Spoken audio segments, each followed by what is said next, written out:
G'day guys, welcome back to my channel. My name is Wildkard. Yes, I am not happy, and at some point in this video I might start screaming and swearing, so yeah, be warned and apologize in advance. Reds versus Hurricanes, a spot, fighting for a spot to play at home in the quarterfinals, and yeah, complacent. The Reds got really complacent in this game. In fact, I think the Reds has been a little bit complacent leading into this last few weeks. And, you know, since the middle, like about 3 or 4 weeks ago when the Reds kind of briefly touched the top of the table, the team has just been going downhill a little bit. And, yeah, I'm really disappointed because it's not just the fact that they lost the game, but it's the fact that they actually did just mind-bogglingly stupid shit out there tonight. And for the whole season, right, the Reds has done really well to just back themselves on their set piece, back themselves on their confidence in attack, back themselves on their, on their handling and grinding themselves out with tries to win games. And that has worked for them successfully. That's what got them all the way to the top of the ladder. Not that long ago, right? 3-4 weeks ago.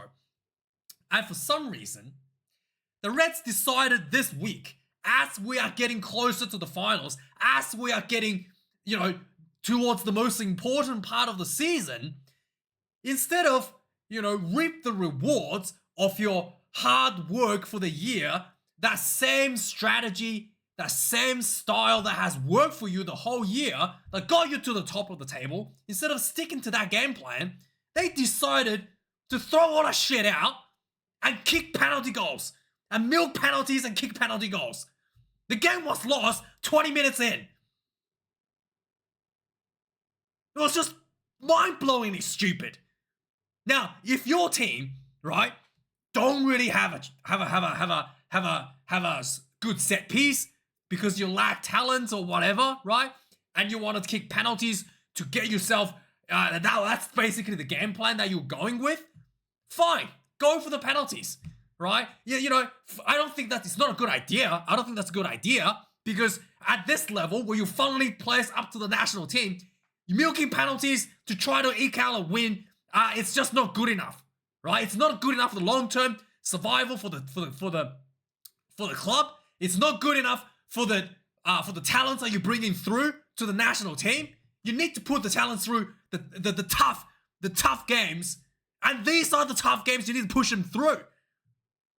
And it is exactly this. These are exactly the games where you should be sticking to your guns and reap the rewards that you put through the whole season and get yourself through. Have trust in your abilities.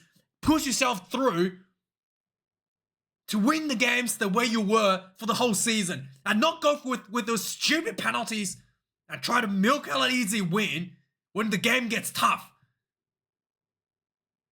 Because that's not going to get you anywhere. You're never going to win the Bledisloe Cup trying to milk penalties for the whole fucking Super Rugby season. If you can't score tries, you can't win games against, club rugby games. You're not going to score tries and win games against the All Blacks. And this was just stupid. You'll be like, Rassi Rasmus, right? Building the bomb score 6-2 on the bench, 7-1 on the bench, and only to head into the Rugby World Cup final and play 5-3. Just throw everything out of the window and let's go back to the safe option, guys. Let's go back to the safe option. Play 5-3 like everybody else. That is the difference between winning the Rugby World Cup and getting eliminated in the fucking pool stage. Because you don't have the guts and balls to stick it to your own game plan.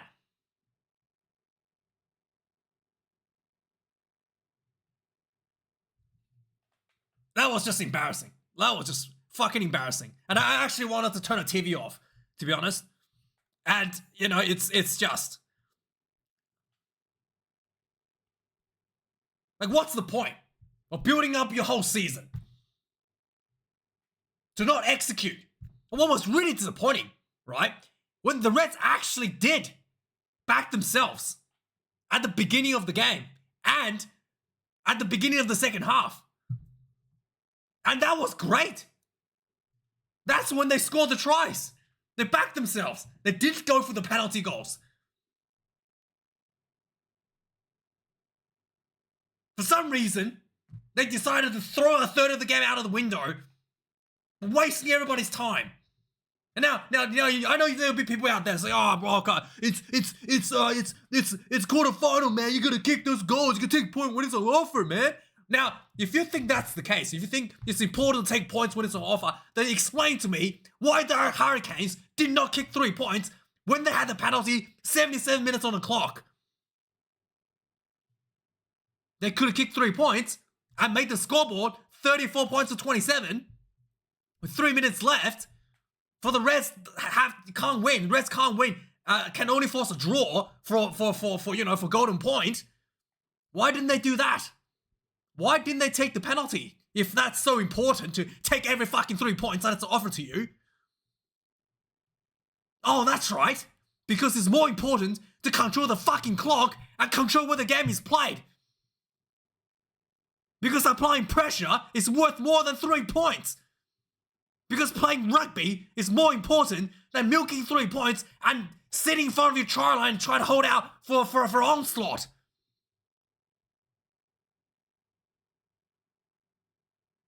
That is the difference between a team that knows how to play rugby, like the Hurricanes, with IQ that understands how the game works, and people just saying, let's milk, let's just take 3 points whenever it's on offer. That's the difference. If the Hurricanes kicked 3 points at 77 minutes, the Reds would have 3 minutes to try to score and level the game, then leaving the Reds actually an opportunity to win the game. Whereas, if they just held onto the ball, went for the line out, grinded out the clock, kept the Reds pinned inside their own 22, the Hurricanes could not have lost the game. And that's exactly what happened. They just controlled the game, 3 minutes, pinned the Reds out. Even if they lost the ball, you're not going to score the try from inside your own 22. That's exactly what the Hurricanes wanted to do. And they knew exactly the importance of controlling the game and how useless kicking 3 points would have been. You only make the scoreboard look better. Maybe, 7 points makes everybody feel comfortable, complacent. That's why you don't kick 3 points. Especially at Super Rugby level. It's not, let's face it, it's not that important. It's not Test Rugby. Just get it out of your systems. Nobody cares. Just play good rugby. Show some guts. Even if you lose, it's okay. Everybody's entertained. Nobody's entertained. It's not entertaining watching you kicking 3 points. Milking penalties. Anyways, let's move on. I'm going to wake up my neighbors at some point and get police knocking on my door again.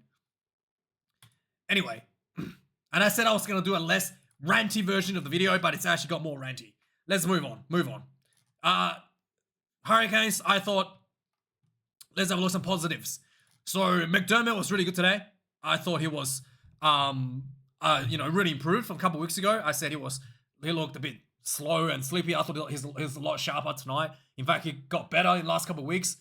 I thought the Reds' tackling was really poor tonight. They're waiting for the Hurricanes to run in and they're making the tackle behind their advantage line, not shutting the Hurricanes down before the advantage line, which was not great, and also not doing enough to slow the ball down to kind of reset the momentum from the Hurricanes.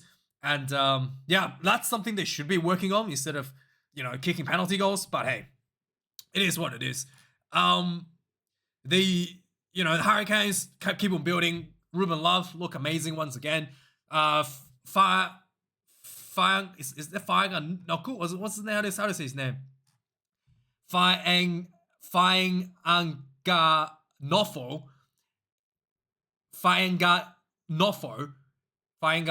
Is that right? Yeah, Fainganofo was really, really outstanding once again tonight. Really physical. And I thought, this guy is, he was like off the bench player. Showed some really good carries again tonight. And I probably starting to look at, a permanent start in the number 11 jersey for the Hurricanes pretty soon. And outside of that, I thought the scrum was a little bit advantage to the Hurricanes. The lineouts were pretty good for the Reds. Being stolen, disrupted at least a number of Hurricanes throws. And yeah, Paisami's tackle was a little bit of a problem tonight. I'm not sure what's going on with him. It being maybe there's some like defensive communication issues between these players. But outside of that, yeah, pretty much it for what I want to talk about. Let's go through the match stats. 453 for the Reds, 443 for the Hurricanes, 5 tries to 3. 7 turnovers conceded for the Reds, 10 for the Hurricanes, 159 tackles made for the Reds, 29 missed tackles, 150 tackles made for the Hurricanes, 30 missed tackles, 26 kicks in play for the Reds, 21 for the Hurricanes. No missed conversions today. Wow, well done, man. 3 out of 5 for the Hurricanes, 703 kick meters for the Reds, 525 for the Hurricanes. 8 lineouts lost for the Reds, 17 for the Hurricanes. Sorry, 8 lineouts for the Reds, no lost. 17 lineouts for the Hurricanes, 3 lost for them. No scrum loss for either team, but Hurricanes definitely had a bit of a advantage there. There was a couple of whistles went their way when it was their feed. 11 penalties conceded for the Reds, to the Hurricanes 5. So overall, yeah, don't know why they decided to kick penalty goals. I mean, the Hurricanes is, if you do your homework as well, you would have known that the Hurricanes don't give away that many penalties anyway. So even if you plan to win the game just for kicking penalties, I mean, even if all 5 goals were kickable, all 5 penalties were kickable, that's only like, 15 points. It's not going to be enough to win the game anyway. I just again, stupid decisions. I don't know why they even bothered in the first place. But yeah, it was horrendous. Anyway, let's do a quick recap of the game and let's get this over with. So yeah, right from the start, the Hurricanes has some early pressure. There was like a nice grab kick behind that was ricocheted upwards, and then the Ruben Love got the weird bounce and went in for the try. 7 points to 0. 4 minutes into the game, McDermott gets the try. There was basically the Reds backed themselves for the line out, and it was a quick crash ball, and McDermott followed up with a pick and go himself for the try. Exactly worked like a charm, but they decided not to do that anymore. 7 points to 7. 9 minutes into the game, the Reds take 3 points, and I was like, what the fuck? 29 minutes into the game, there was Hurricanes decided to play rugby instead. So there was a nice little dummy and go for Billy Proctor. He linked up with Wildkard, and Wildkard offload to Whaianga Nofo, went in for the try. 12 points to 10. 32 minutes of the game, Reds kicking out of 3. I mean, you're 1 point lead, right? Only 58 minutes to go. Just milk the clock down 58 minutes and you win the game by 1 point, right? Yeah, it's just stupid. 36 minutes of the game, there was a kick behind by Wildkard, and he recovered another awkward bounce. 13 points to 19. Just before halftime, Hurricanes backed themselves once again for 5 meter line out, crash ball, and then pick and go. Billy Proctor winning for the try. 26 points to 13. 42 minutes again in the second half. The Reds, I mean, Les Kiss probably had a blown up on them at halftime. The Reds came out back to their style again, but the scoreboard was probably a bit too far behind. McDermott had a nice little break. He linked up with Campbell, and Campbell ran a nice little undersline and broken through, and then Campbell linked back with McDermott for the try. 18 points to 26. 57 minutes of the game, the Reds built about 20 faces in front of the Hurricanes 22, and then Bryle, he just ran through like 3 players hanging onto him, and I just shut them all off. Went in for the try. 27 points to 26. 65 minutes in the game, the Hurricanes again building a lot of pressure. Good hands from left-hand side of the field to the right-hand side of the field and back to the left-hand side. Whaianga Nofo went into the corner for the try, 27 points to 31. And then, like I said, 77 minutes, Hurricanes could easily kick 3 points and tick the scoreboard up to a 7-point advantage with 3 minutes left. But they decided to win for the line-out, and they lost the ball, actually. But the Reds couldn't exit at 22 anyway. And then Hurricanes turned the ball back over and won the game quite easily, showing some real smart idea on how to play rugby. 27 points to 31. That's the end score. Thanks for watching this video. Like, comment, subscribe, and I'll see you guys next time. Cheers.